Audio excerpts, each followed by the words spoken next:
Meanwhile, 21,000 people traveled to and within the islands using the state's Safe Travels program yesterday.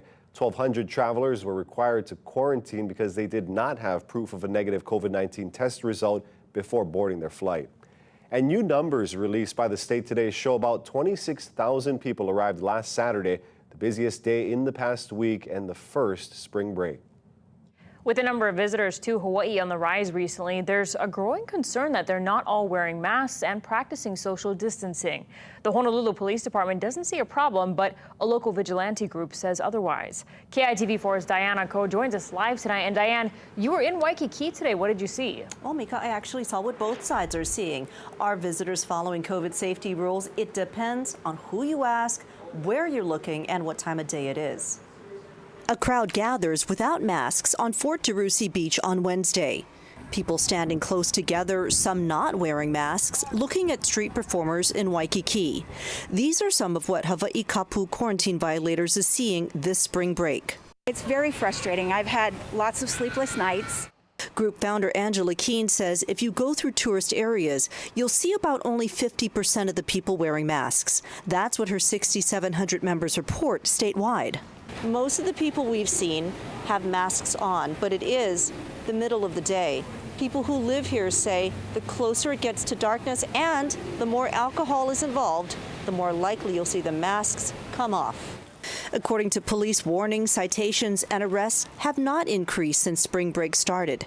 This week, officers in Waikiki issued about 10 warnings and 25 citations or arrests a day. Keene still sees it differently. We have Gen Zers that just don't think about passing it on to others. They're having underground parties. They have, promotional events.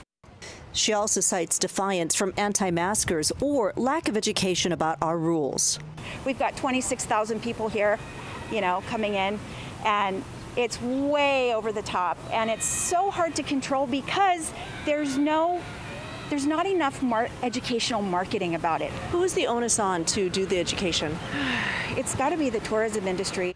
Oklahoma resident Trevor Hayhurst says he had to research the rules himself before he came. We were very in tune with looking things up on the website, the Hawaii travel websites, and we were very prepared when we were preparing for the trip. But not everyone is that diligent, and that makes Keene and other locals nervous. I think they will go up. With the amount of people walking around without masks, I do think it's going to go up.